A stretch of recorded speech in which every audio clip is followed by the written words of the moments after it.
Olá, pessoal. Aqui é a Isamara Lando. Hoje eu queria falar sobre um livro que me deu especial satisfação e prazer, que é o Loucas Noites, 55 poemas de Emily Dickinson, um livro de tradução de poemas que está à venda e está em catálogo pela editora Dizal. Já teve uma segunda tiragem, que é algo meio excepcional para um livro de tradução de poesia, mas esse livro foi muito bem aceito e eu elaborei esse trabalho com muito carinho. Fiquei uns 4, 5 anos fazendo. Começou com um convite do Arthur Nestrovsky para eu escrever uma tradução de alguns poemas da Emily Dickinson para uma coleção lá da Imago, que saiu realmente, e aí Imago Alumni, né? Aí eu tomei conhecimento da Emily Dickinson, que sinceramente eu não tinha conhecimento dela.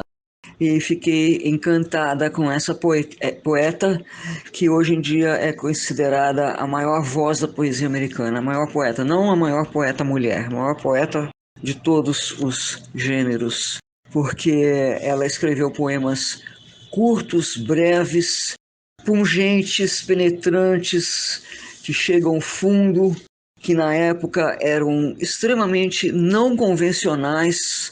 Na época em que ela viveu, de 1830 a 1886, a poesia era romântica, havia aqueles poemas longos, aquelas elegias, e no fim, para o nosso gosto moderno, aqueles poemas não perduraram. A gente estuda só para estudar literatura americana, mas a gente dificilmente vai ler por prazer.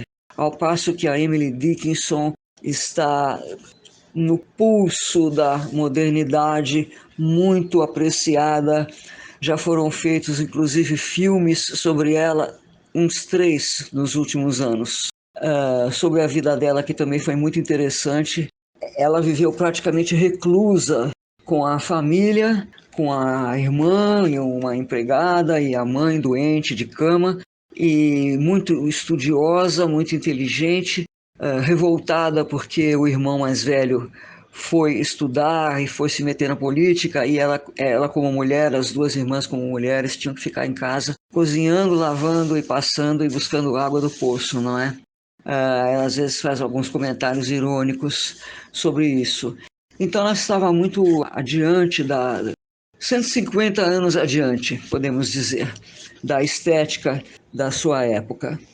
Existem poemas dela que são apenas algumas linhas, e ela escrevia em pedacinhos de papel e o avesso dos envelopes, porque ela era uma grande missivista correspondente e guardava os envelopes para escrever atrás, às vezes frases incríveis, e escondia, mais ou menos escondia de todo mundo. E quando ela morreu, a irmã dela abriu um gaveteiro, uma cômoda que ela tinha lá no quarto, e descobriu centenas de papeizinhos dobrados com poemas incríveis, fora os que foram perdidos e jogados fora, porque ela teve uma vida também amorosa muito especial. Então, pessoal, tudo isso, essas peculiaridades da vida dela, eu conto também no início do livro. Eu fiz uma pequena biografia da Emily Dickinson. Inclusive eu lancei primeiro por minha conta uma edição desse livro com uma pequena biografia, e o pessoal se interessou muito, e eu vi que seria interessante eu dar mais detalhes sobre a vida dela, porque naturalmente está intimamente ligada à produção dela, né? Ela teve um grande amor por uma amiga que ela amou desde os 17 anos até morrer com 55 anos. E essa amiga, que veio a se tornar sua cunhada, casou com o irmão da Emily Dickinson. Então isso é uma grande história, e ela deixou centenas de poemas para essa Susan, que foi o grande amor dela, a qual queimou 300 poemas, segundo ela disse mais tarde, porque eram muito íntimos para serem revelados ao mundo. Bem, então, é um trabalho que me fascinou. Eu tive muito prazer em traduzir esses poemas. Pretendo reeditar algum dia esse livro com novas traduções, porque algumas eu já tive umas ideias melhores aqui. Mas eu queria comentar que o livro é assim: o poema original em inglês na página da esquerda e a tradução na página da direita. 55 poemas. No início, uma biografia dela de algumas páginas, e no final eu fiz comentários sobre os poemas, comentários sobre a tradução, melhor dizendo, pequenos comentários, não assim teoria da tradução, semiótica, que não é a minha praia, apenas comentários normais de como eu encontrei uma rima por sorte, ou o que aquele poema me lembra. Então, eu já tive a felicidade de ver pessoas gostarem muito desse livro, ver meninas copiarem o poema à mão no caderno, dizendo que iam dar para o namorado, ver amigos meus copiarem também, dizendo que ia dar para a mulher no Valentine's Day, os poemas de amor. E principalmente eu fiquei muito gratificada com um amigo meu que fez o seguinte comentário. Ele disse, Isa, eu sou um cara que eu nunca gostei de poesia, nunca entendi poesia. Na escola, quando a gente tinha que decorar poemas e discorrer sobre os poemas, aquilo para mim era uma tortura. Eu nunca consegui entender por que aquelas poesias eram escritas daquele jeito. Mas agora, com esse seu livro da Emily Dickinson, entre o original em inglês, a sua tradução e o comentário sobre a tradução, eu entendi o que é poesia. Agora eu entendi o que é poesia. Bom, eu queria ler um pequeno poema que mostra bem aqui duas coisas da Emily: o amor dela pela natureza, pelos pássaros. Ela tinha um grande jardim em casa que ela apreciava muito e, aliás, ela foi uma grande botânica também. E a outra coisa é a obsessão dela pela morte, que é muito natural. Naquela época as pessoas morriam muito cedo, morria muita criança, adolescente.